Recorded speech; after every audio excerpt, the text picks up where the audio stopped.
The Attorney General is the chief law enforcement officer for the state and also functions as the people's attorney.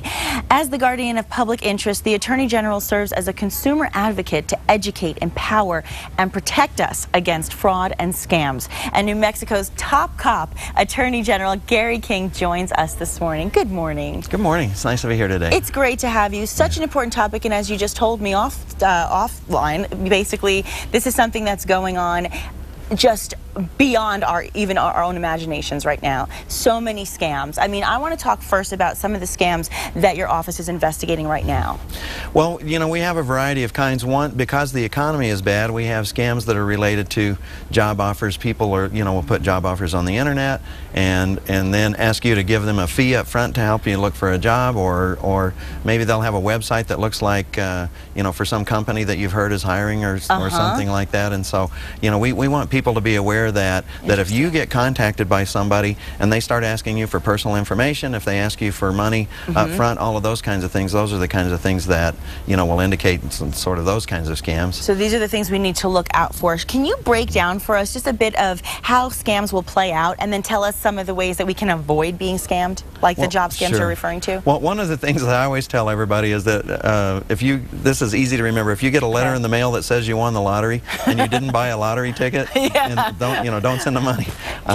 Just a little thought, just a little common sense there, but it's true, right? And I bet people get those and they think, well, maybe I did buy that ticket, and they forget.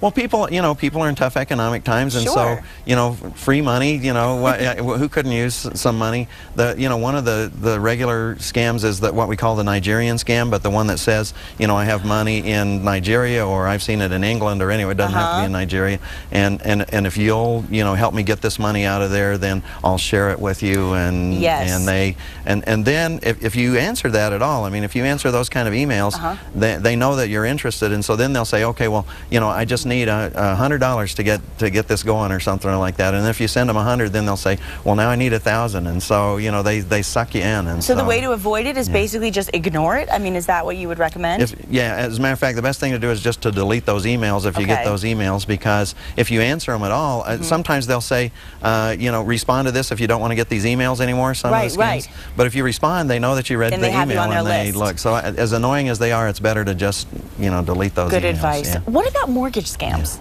We're seeing a lot of those because people know that we've announced that there's this big mortgage settlement, which all the AGs worked on, and people who were foreclosed on during a certain time period, in 2008 to 2011, they'll be eligible to get a direct payment. But for that, they'll get a letter like you do maybe from some class action lawsuits that you've seen or something, where you'll get a letter from an administrator that says, you know, if you meet these criteria, you'll do this. But I think what you're going to see is a lot of people out there saying, if you pay us some money up front, we'll help you access the mortgage. Your mortgage, what you could get under the mortgage. Once again, if somebody says send us money up front, you should always be leery, because any of the things that you get, if you win a lottery, if you are entitled to payments under the mortgage settlement, nobody's going to ask you to pay money up front in order to qualify for that. I mean, it sounds to me, the bottom line is, if it sounds too good to be true, it is. That's what my mom always told me. I mean, and you know, now all of us are getting our taxes together. We're trying to get those refunds. Are there a lot of tax season scams going on too? There are, and there are. I'll talk about this as a tax scam, but these come other ways too. If you get an email that looks like it comes from the IRS and it says you're entitled to a refund, or there's a big penalty that you've got coming, or something like that. Oh my God, you know, that's anytime somebody's really pushing you, sometimes that's a clue too. But if the IRS doesn't send emails out that tell you either that you have a refund or that you or that you owe them a penalty, they'll, you know, so but the scammers for this, sometimes you'll get an email that says it's from your bank, and we need your account information urgently. I always tell everybody, if you get a letter or an email from your bank that says that looks like it's from your bank, that says we need your account number, your bank knows your account number. That's right. So think about that. And this is something, whether it's online in an email or in a hard copy on a letter in mail form. So you have to look out on both ends, really. And I would imagine there's just so many different scams going on. But is there one in particular that you find to be the most reported to the office?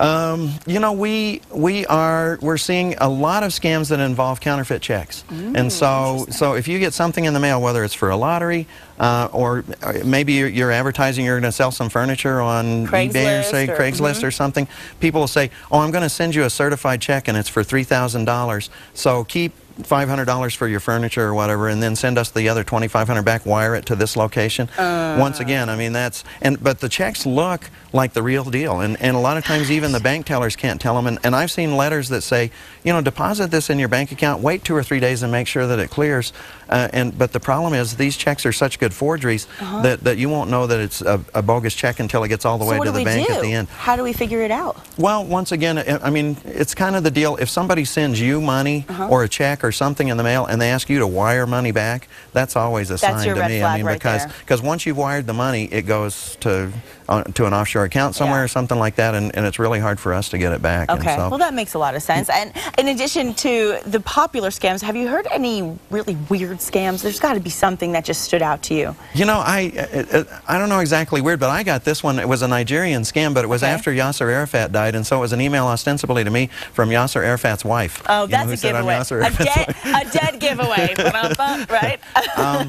Here's one that I think people should be particularly concerned about, is hackers now have figured out a way to hack into Facebook accounts. Yes, and so you might get something that you think is from one of your friends who says, "I'm in London, I lost my passport." I've gotten that one. You got to send me money right away, and you know, or you know, I'm going to go to jail, or so just ignore it. I'm in the hospital. Yeah, but even if it seems like it comes from your friend's Facebook account, in any of these cases, if you get something from your bank, from your friends, whatever, call them. You know, because you know your credit card on the back of it has an 800 number. So if you get a call from somebody that says, "Oh, your credit card, we're going to cancel it if you don't call this number right away and verify," don't call that number back. Call your bank. Call the number that's on your credit card. Yeah, I mean, and I also want to mention that your office actually emails scam alerts and consumer advisories, right? So I want our viewers to understand how they can sign up to receive those. Yeah, if they can send an email to communications@nmag.gov. Okay, great.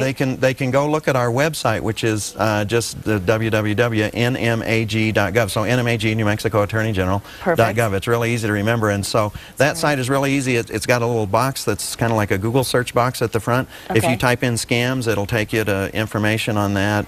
It'll connect you where you can. I'm doing that later today. Yeah, I love it. And while I have you in the hot seat, I can't let you go yet unless I ask you: are there any thoughts about maybe running for governor? Oh.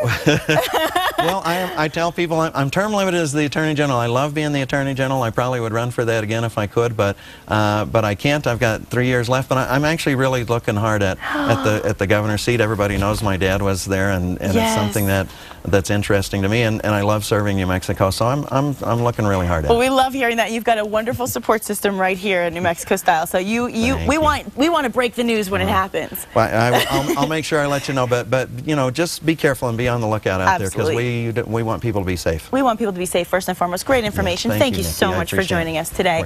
And the Trans-Siberian Orchestra is going to rock the Santa Ana Scar Center next Wednesday. I got to catch up with founder Paul O'Neill. It's coming up next on New Mexico Style.